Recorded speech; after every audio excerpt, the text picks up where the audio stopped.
Ayun naman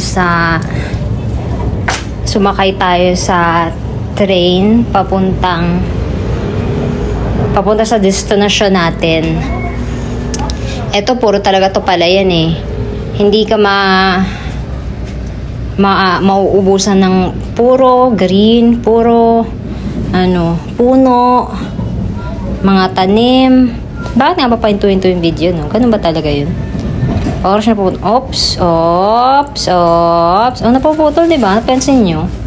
May problema ata yung pagre-record na ito eh. Hindi ko alam kung bakit.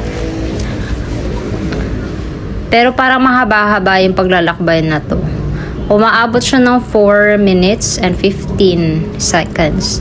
So, nasa 1 minute pa lang tayo. Meron pa tayong 3 minutes na natitira.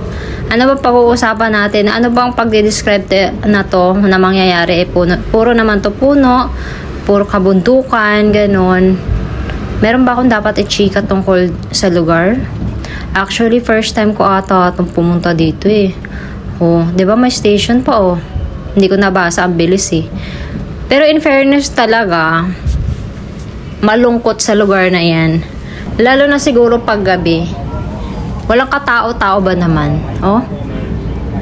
Pero kapag pumunta ka dyan, syempre masyasyahan. Dahil na hilig ka sa, parati kang nasa syudad, nasa mga building. Ba't magandang tanawin to, diba? Oh. Pero siguro pag pinanganak ka sa lugar na to, hindi mo nasilayan yung matataas na building.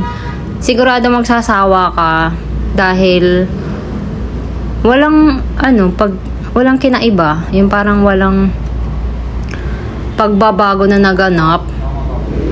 Siguro maganda to kapag tumanda na tayo, no? Naabot na tayo sa point na gusto ko nang mag-retire, gusto ko na lang magtanim, ganun. Gusto ko malanghap yung sariwang hangin, makakain ng sariwang luto, sariwang tanim, yung hindi galing sa grocery na alam mo yun na mga isang linggo lang inimbak. Siguro sa lugar na to, lahat ng mga pagkain sariwa, yung bagong pitas. Ganun na eksena ng buhay. Na point ng buhay natin, ang magandang makamit o maatim, 'di ba? Puro talaga green. Nangyari talaga yung mina-manifest natin na gusto kong tumira sa lugar na puro bundok, puro green, ganun. Pero hindi ko nasali na gusto ko palang magtanim din, ganun.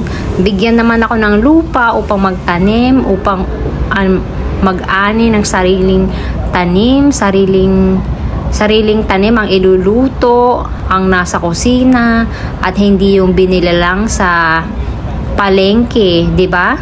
Mas maganda 'yun, 'di ba? Hindi ko alam bakit ka to na-zoom.